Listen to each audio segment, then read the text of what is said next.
Welcome sa DRS 2.0. Fresh at nagbabagang happenings bang hanap mo? Mga padabarkads man yan o mga trending topics? Pwes, sagutin natin yan.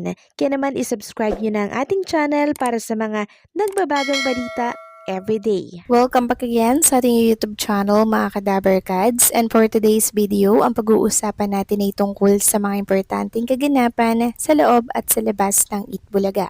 Unahin nating pag-usapan mga Kadabarkads ang tungkol dito sa isa sa mga naging secret agent dito po sa The Age is Right kahapon. Walang iba kundi po si Kate Jasmine. Lubos po ang kanyang pasasalamat sa programang Itbulaga mga Kadabarkads, at katunayan po niyan, naglabas po siya ng statement kahapon. Sabi niya, "I'm so grateful to be here, Dabarkads. I hope to see you all again soon. Thank you, Itbulaga TBJ. A special thank you to Sir Robbie for inviting me. If you hadn't reached out, I wouldn't be here at Itbulaga. Thank you for the great accommodations. Thank you, Tita Jean's family, for taking care of us and guiding us around Manila from morning till evening. And thank you, Tita Astrid Gumana, since KMJS, your support and care to me is unforgettable. Thank you, Mayor Matt Malacon and Vice Mayor. Thank you to my family, my motivation to keep pushing through challenges and achievements. You support me every step of the way and are always happy to see me back on television. And lastly, to my supporters, thank you for believing in me, for letting me make your day, and for the compliments. Without you, I couldn't have reached this milestone. You're a huge part of my support system.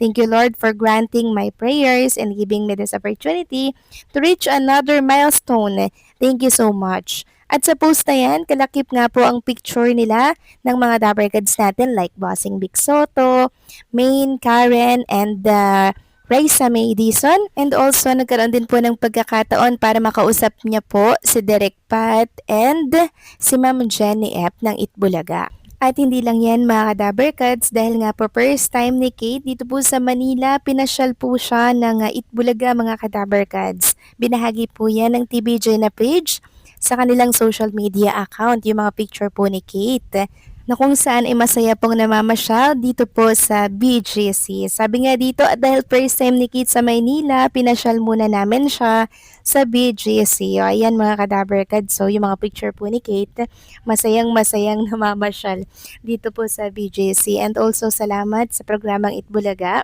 dahil talagang hindi muna nila pinauwi si Kate talagang pinagliwaliw muna nila ito dito po sa Maynila, kasi after daw po ng Itbulaga ay balik flight ulit sila para makauwi po sa kanilang lugar. Kaya naman ang Itbulaga po talagang nag-effort para po mapasaya si Kate kahit sa simpleng paraan. Kaya kudos sa programa nga Itbulaga. Samantalang next topic naman, pag-usapan naman natin mga Kadabarkads, itong post na kumakalat ngayon sa mundo po ng social media tungkol ito sa isa sa OG Dabarkads na kung saan ay magbabalik daw po sa programang Itbulaga. Linawin natin yan.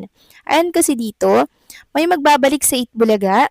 Tito Soto posibleng muling mapanood sa noontime show. Usap-usapan ngayon online ang umano'y posibleng pagbabalik ni Tito Soto sa Itbulaga matapos ang ilang taon na hindi nito regular na paglabas sa naturang programa dahil sa pagiging abala nito sa Senado. Dahil dito maraming fans ang napa-react at agad na naging nostalgic sa dating trio at classic moments ng noontime show. Mailan namang netizens ang nagsasabing malaking kaganapan ito kung sakaling matuloy, lalo na para sa mga long-time viewers na lumaki kasama ang programa. Sa ngayon, wala pang opisyal na kumpirmasyon tungkol sa nasabing usap-usapan, pero marami na ang nagtatanong. Tapos, sabi pa dito mga Kadabarkads, sa hulihan, excited ka bang muling makita si Tito sa Itbulaga? So may disclaimer, satire lamang ito. Ano bang ibig sabihin ng satire? Irony, wala pong katotohanan, kumbaga spekulasyon lamang, at parang satire nga. Irony, walang katotohanan.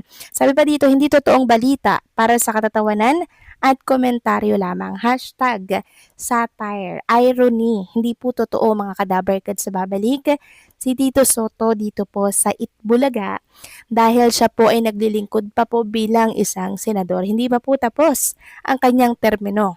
Napalitan at napatalsik lamang siya mga ka-Dabarkads bilang Senate President at hindi po bilang sa Senado or sa pagkasenador. Meron pa po siyang natitirang ilang taon para maglingkod sa pagkasenador.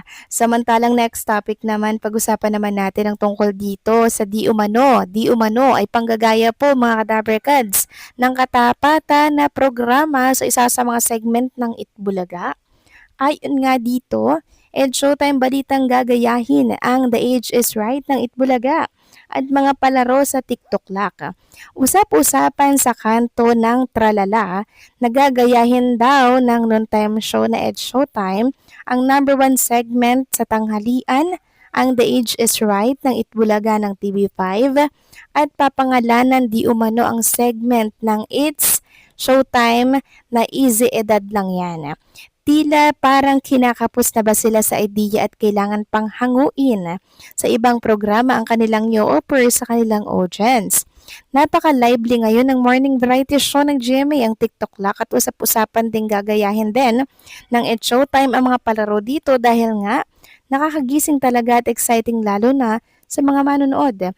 Napansin din ng mga televiewers na maging ang mga shots at estilo ng host ng TikTok Lock ay gano'n na rin ginagaya sa It's Showtime. Aba, medyo nakakabahala ito dahil sa dalawang programa na tila sila kumakapit para madugtungan ang kinakapos na idea para sa programa. Matatanda ang ginaya din ng It's Showtime ang Aldab ng Itbulaga sa pamagitan din ni Pastillas Girl at maging ang iba pang hit segment ng Itbulaga noong nasa GMA pa ito.